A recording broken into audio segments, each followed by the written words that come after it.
오늘 설교 본문 말씀은 마가복음 15장 33절부터 41절까지 말씀입니다. 마가복음 15장 33절부터 41절까지. 제6시가 되매 온 땅에 어둠이 임하여 제9시까지 계속되더니, 우리의 시간대로 하면 제6시는 정오가 됩니다. 해 뜨는 시간이 0시이기 때문에 6시면 6시 플러스 6시, 정오가 되죠. 제9시까지 계속되더니 오후 3시입니다. 제9시에 예수께서 크게 소리 지르시되 오후 3시에 운명하셨죠. 엘리 엘리 라마 사박다니 하시니 이를 번역하면 나의 하나님 어찌하여 나를 버리셨나이까 하는 뜻이라. 아람 말이신데 이 말을 유대인들이 잘 알아듣지 못하여서 곁에 섰던 자들 중 어떤 이들이 듣고 이르되 보라 엘리야를 부른다 하고 한 사람이 달려가서 해면에 신포도주를 적시어 갈대에 꿰어 마시게 하고 이르되 가만두라 엘리야가 와서 그를 내려주나 보자 하더라. 예수께서 큰 소리를 지르시고 숨지시니라. 이에 성소 휘장이 위로부터 아래까지 찢어져 둘이 되니라. 예수를 향하여 섰던 백부장이 그렇게 숨지심을 보고 이르되 이 사람은 진실로 하나님의 아들이었도다 하더라. 멀리서 바라보는 여자들도 있었는데 그 중에 막달라 마리아와 또 작은 야고보와 요새 어머니 마리아와 또 살로메가 있었으니 이들은 예수께서 갈릴리에 계실 때에 따르며 섬기던 자들이요 또 이 외에 예수와 함께 예루살렘에 온 여자들도 많이 있었더라. 아멘. 오늘 구원을 위한 십자가, 온 세상 인류의 대속적인 죽음을 대신하여 죽으신 예수님, 그 십자가가 하나님이 우리를 구원하시는 구원의 비밀이다라고 하는 내용을 가지고 우리 함께 말씀을 생각합니다. 유월절을 지키기 위하여 예수님은 제자들과 함께 예루살렘으로 올라가셨습니다. 근데 예수님의 마음과 제자들 마음은 같지 않았습니다. 이거 동상이몽이라고 하지요. 예수님은 이 마가복음 8장 이후부터 계속 몇 번 걸쳐서 자기는 이제 고난을 받는다. 배신을 당할 것이다. 세상에 버림을 받고 죽을 것이다. 그래서 마가복음 10장 45절에 보면 인자에 온 것은 자기 목숨을 많은 사람의 대속물로 주기 위하여 왔다. 예수님이 예루살렘을 향했던 그 목적과 마음은 인류를 구원하기 위한 대속적인 죽음을 맞이하기 위한 좀 비장한 마음으로 예루살렘 올라가시고 있었습니다. 제자들 어떤 마음일까요? 예수님을 유대인의 왕, 그리고 유대인이 기다리는 메시아라고 생각하고 그가 유대인의 왕이 되면 한 자리 할 생각. 요즘 우리 대통령이 되실 분이 지금 뭐 국무총리 인선, 장관 인선을 하고 있잖아요. 추천을 받는다. 오늘 아침 신문에 보니까 대략 윤곽이 나타나기 시작했는데 아마 제자들도 예수님이 유대인의 왕이 되면 누가 국무총리 할 것이냐, 누가 비서실장 할 것이냐, 누가 장관 후보감이냐 하고 서로 제자들 사이에 다툼이 있을 정도로 이번 6월절에는 뭔가 한 자리 하겠지라고 하는 마음으로 예루살렘 올라가고 있었습니다. 마가복음 10장 35절 36절 보면 주의 영광 중에 우리 야고보와 요한이라고 하는 두 형제가 부탁가 있지요. 우리 두 사람 중 한 사람을 우편에 한 사람은 좌편에 앉게 해 주소서라고 하는 청탁을 하게 되는 모습을 우리가 보게 됩니다. 제자들은 신나는 예루살렘 여행이라고 생각을 듭니다. 예수님께서 제자들과 함께 예루살렘에 입성하실 때 여러분 잘 아는 종려주일도 기념하는 나귀 새끼 타시고 예루살렘에 입성할 때 그 당시에 유월절 지키기 위하여 온 순례객들과 예루살렘 거민들은 예수님을 열렬하게 환영했습니다. 어떻게 생각했죠? 예수님이 유대인의 왕, 메시아로 오시는구나. 그래서 시편 118편 26절 말씀을 인용하면서 호산나 찬송하리로다 주의 이름으로 오시는 이여 구원하소서 이제 구하옵나니 이제 우리로 하여금 성공하게 형통하게 하소서라고 하는 시편을 낭송하면서 예수님을 왕으로서 맞이하고 종려나무 가지를 막 흔들었습니다. 우리 이날을 종려주일로 생각하죠.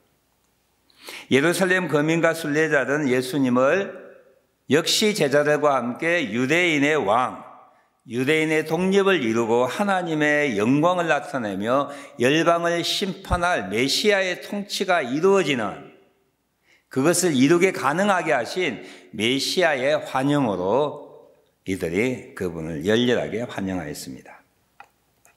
여러분 아시는 대로 6월절의 의미가 무엇이죠? 하나님이 이스라엘을 구원하기 위하여 애굽의 통치하에 400년 이상 살았던 이스라엘을 구원하기 위하여 죽음의 사자를 보내어서 어린 양의 피를 보며 그 피가 묻혀 있는 집은 패스하였습니다. 그 가월절 또 6월절 패스오버라고 하는 그것을 기념하여 대대로 지키는 것이 6월절이죠. 6월절을 생각할 때마다 유대인들은 이스라엘의 독립을 생각하였습니다. 하나님의 영광스러운 능력을 생각하였습니다.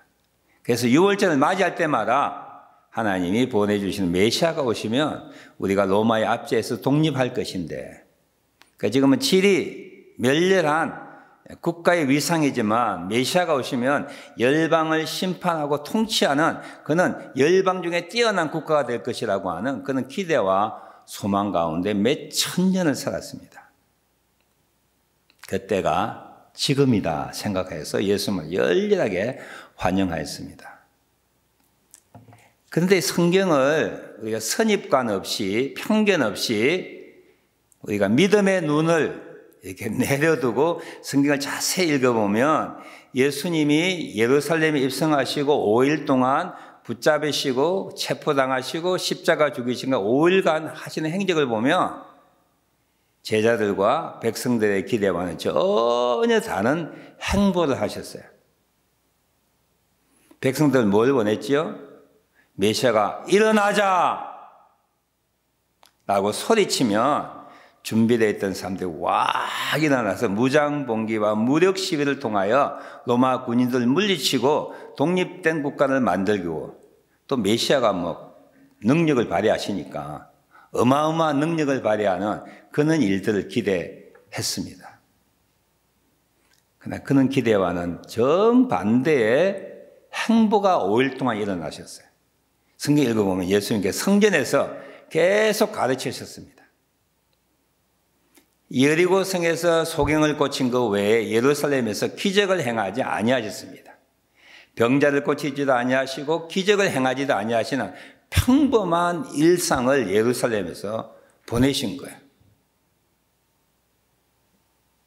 그리고 목요일 밤 6월절 만찬을 마치고 난 다음에 가룟 유다의 배신으로 이끌림을 받았던 공회원이 보낸 무리에 의하여 예수님은 무력하게 비저항적인 방법으로 붙잡히셨습니다.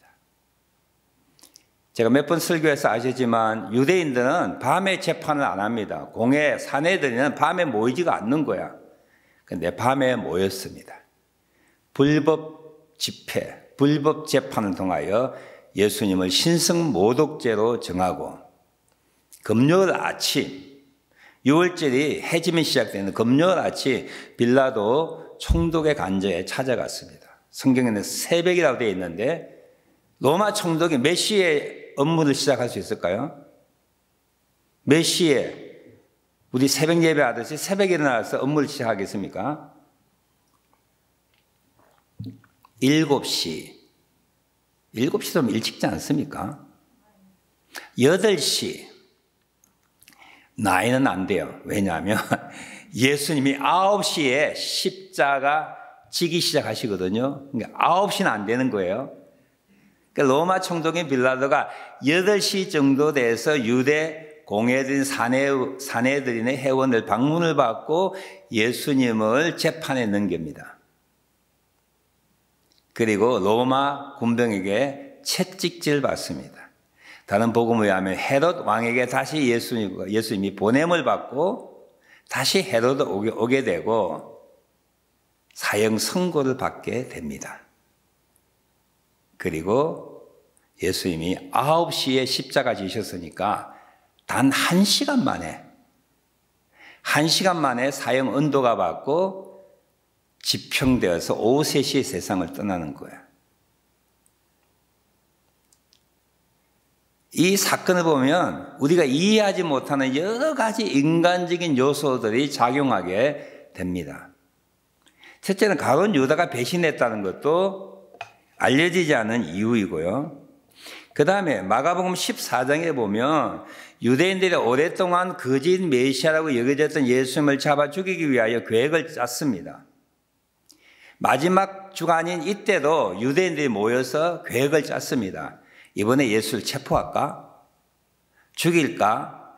마가복음 14장 1절과 2절에 보면 예수를 괴계로 죽일 방책을 구하며 가로되 명절에는 미뇨가 날까? 명절에 만일 예수가 붙잡히면 예수를 따르는 제자들과 군중들이 너무 많기 때문에 반란이 일어날까 봐 명절에 하지 말자 결정이 됐습니다. 이 정식 결정이에요. 채택된 결정입니다. 이번 명절에는 예수를 체포하지 말자. 명절이 끝나고 난 다음에 하자라고 했는데 갑자기 이 결정이 번복되고 가룟 유다가 배신하여 찾아왔을 때 예수를 붙잡고 체포하고 신문하게 되었습니다. 이것도 이상한 일이잖아요. 무슨 계획을 가졌는지 모르지만 밤새 재판을 하고 그 다음 아침에 빌라도에게 찾아가서 1시간 만에 모든 과정들이 끝나고 예수가 사형 언도가 받고 십자가 지게 되었습니다. 이건 빌라도 총독이 나약한 사람 절대 아닙니다. 그 당시에 총독으로 올 정도면은 용맹한 사람이에요. 겁이 없는 사람이어야 됩니다. 어떤 문헌에 하면 빌라도는 잔인한 사람이었어요. 그리고 총독이 될 정도면은 로마법에 능통한 사람이어야 했습니다. 근데 어느 한 사람을 사형 언도하기 위해서는 절대로 로마법에 의해서는 1시간 만에 되는 것 아니에요. 초심, 재심, 그리고 충분한 증거에 의하여 로마법이 그렇게 가벼운 법이 아닙니다.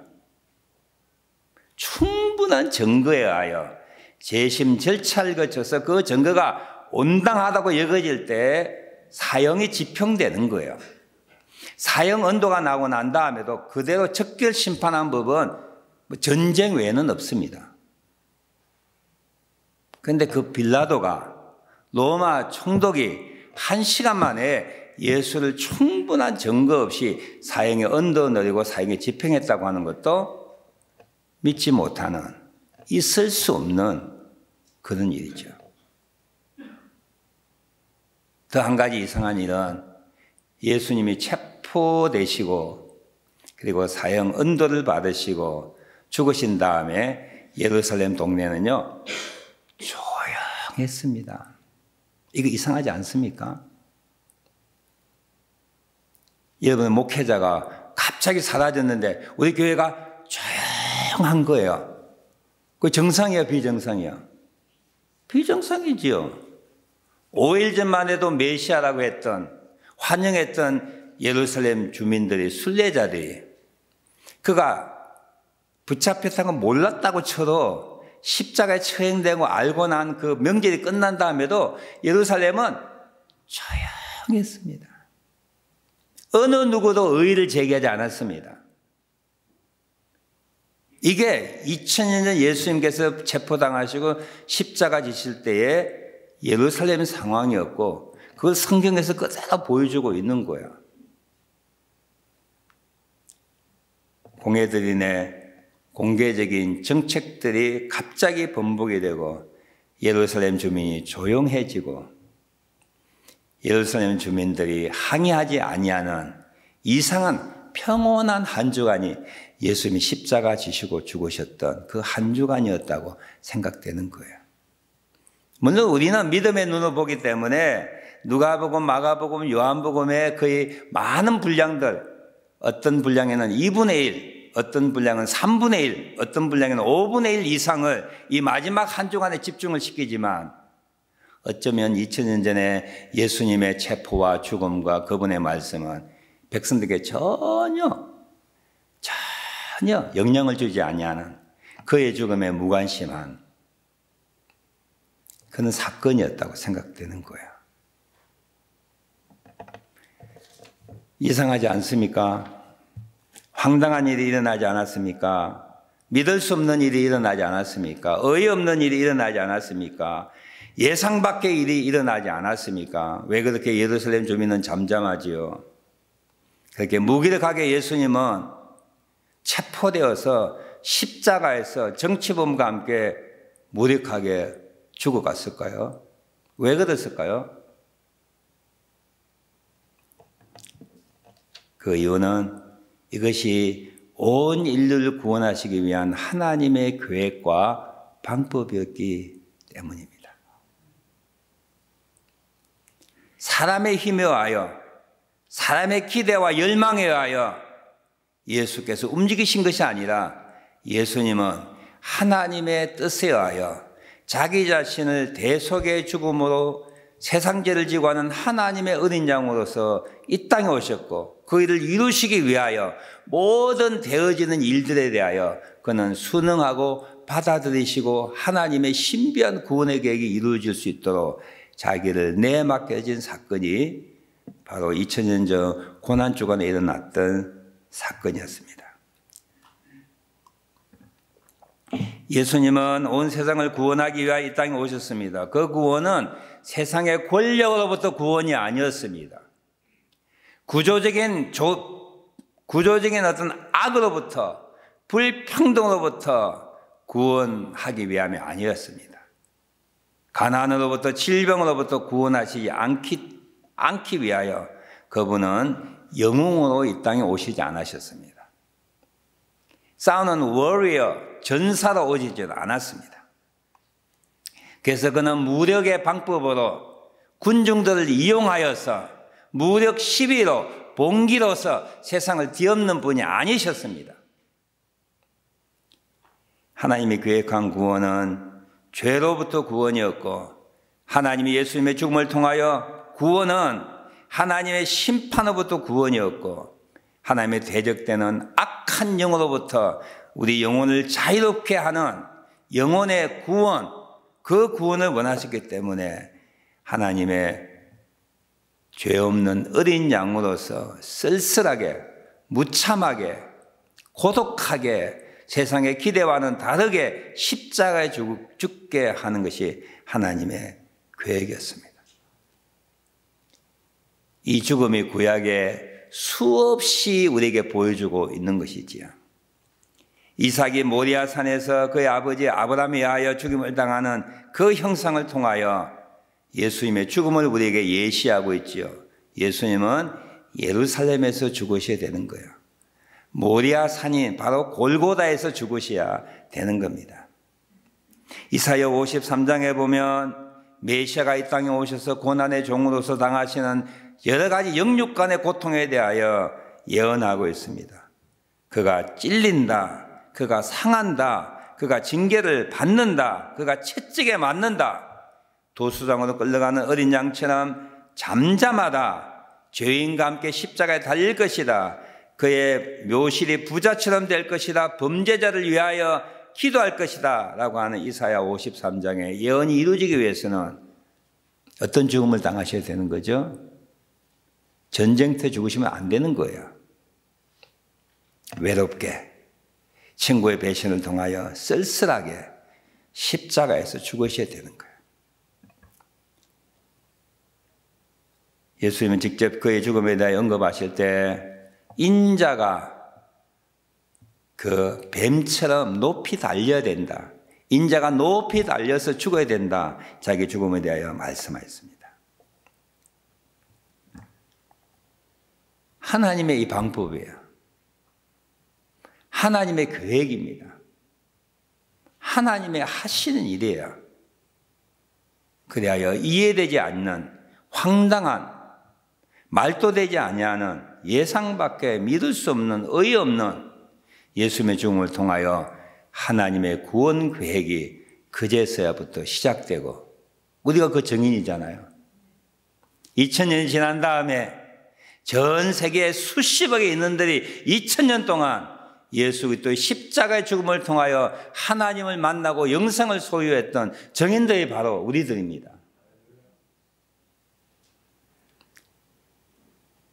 이사야서 55장 8절과 9절에 보면 여호와의 말씀에 내 생각은 너의 생각과 다르며, 하나님의 생각이 우리의 생각과 다르답니다. 하나님의 길은 너의 길과 달라서 하늘이 땅보다 높음같이 내 길은 너의 길보다 높으며 내 생각은 너의 생각보다 높다고 말씀하셨어요. 예수님의 죽음으로 그가 갈망했던 하나님의 나라가 임하는 것에 대하여 사람들은 실패했다고 단정할 수가 있습니다. 제자들이 그렇게 생각했어요. 우리가 실패자구나. 3년 동안 따라다녔던 그분이 무참하게 십자가에 죽다니 하나님의 나라가 이 땅에 임하는 것 끝이구나. 제자들 생각했습니다. 예루살렘 주민들도 순례자들도 예수의 죽음을 통하여 메시아의 영광 끝났구나. 그가 거짓 선지자였구나. 사이비 선지자였구나. 그렇게 생각했을 것입니다. 로마 총독과 군인들, 대제사장과 바리새인들도 예수를 죽임으로 예수가 꿈꾸는 하나님의 나라 세상 구원이 이 땅에 이루어지는 것에 대하여 끝났구나, 실패했구나 생각했을 거예요.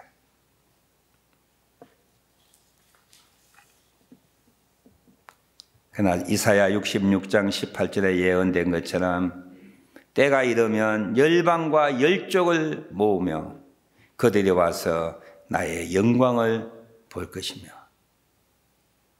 사람들이 어리석다고 말하는, 사람들이 실패라고 말했던 그 십자가 죽음을 통하여 열방과 열족을 모으고 하나님의 영광을 볼 수 있는 유일한 구원의 방편과 도구가 예수님의 죽음이었습니다. 우리가 실패라고 말하고 아무 의미 없는 일이라고 말할지 모르지만 하나님은 그 일을 통하여 하나님의 구원을 이루신 분입니다.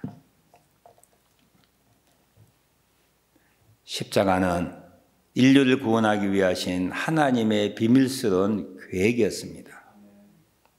어느 누구도 알지 못하는, 우리가 예상할 수 없는, 우리가 믿을 수 없는 그런 방법을 통하여 하나님은 자기의 뜻을 이루셨습니다.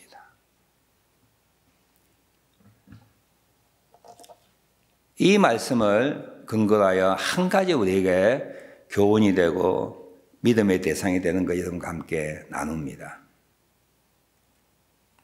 여러분 생애가 실패자라고 생각하시죠? 내가 카나다 이민 와서 실패자야. 내 계획했던 하나님의 영광을 위하여 살고자 했던 모든 계획들이 한순간에 무너지는 그런 황당한 일을 당할 때가 있습니다. 우리 계획이 무너질 때가 있습니다. 내 길이 막혀질 때가 있습니다. 그때 우리는 끝났다고 생각하시죠?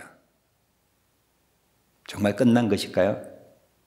만일 하나님의 계획이 내 삶 속에 있다면 나의 실패를 통하여, 나의 무너짐을 통하여, 나의 파산을 통하여, 내 길이 막혀지는 그 일을 통하여 써도 여전히 일어난다고 하는 사실입니다. 힘든 일 만날 때 여러분 좌절하고 절망하지 마십시오. 하나님의 눈길이, 하나님의 계획이, 하나님의 인도하심이 나에게 있다면 세상 사람들이 실패자라고, 끝났다고, 무용지물이라고, 어떻게 그런 일이 되지 않을까라고 조롱하고 무시한다 할지라도 하나님의 뜻은 우리가 보이지 않게 도도히 우리 인생 가운데, 역사 가운데 일어나게 될 것입니다. 요즘 일어나는 우크라이나 전쟁을 보면 그렇게 생각할 수 있는 거예요. 한 강대국이 약소국가를 무자비하게 전쟁을 통하여 죽이고 유린할 때 하나님 어디 계시는가? 진정한 평화는 전쟁을 통하여 이루어집니다. 진정한 신앙의 생명은 순교를 통하여 이루어집니다. 진정한 거듭남과 신앙의 활력은 고난과 고통과 눈물을 통하여 나타나는 거예요. 우리 잘 아는 우리 황희수 선교사 꿈을 품고 가나다에 왔습니다. 가게를 열었는데 파산했어요. 남들 보면 어떻게 생각하죠? 아이고 한국에 잘 나가다가 가나다 와서 파산했구나, 뱅크럽시 했구나, 망했구나, 끝냈구나. 그 끝난 자리에서 하나님의 종으로 태어나 선교사로 일하고 있는 거 볼 때 인간의 눈은 끝났지만 끝난 게 아니구나. 사람들이 실패자라고 말할지 모르지만 실패자가 아니구나. 귀한 청춘의 어떤 생명을 빼앗겨서 선교자가 생기는데 그것이 끝난 게 아니구나. 그 선교자의 피를 통하여 교회가 세워지고 수천 수만 명의 새 생명이 일어난다고 하는 것, 하나님의 놀라운 역사입니다. 예수님의 십자가가 우리 인류를 구원하기 위해 하신 우리가 이해하지 못하는 하나님의 비밀스러운 계획입니다. 오늘 그 계획이 우리 삶 속에서도, 우리의 역사 가운데서도, 우리 조국의 역사 가운데서도, 우리 교회의 역사 가운데서도 여전히 그 방법대로 하나님의 능력대로 이루어진 것을 믿고 보이는 것에, 느껴지는 것에 실망하거나 좌절하지 않는 하나님의 뜻이 이루어지길 원합니다 라고는 믿음을 가지고 주를 신뢰하고 그분에게 순종할 수 있는 우리 모두 되시길 주님의 이름으로 축원합니다.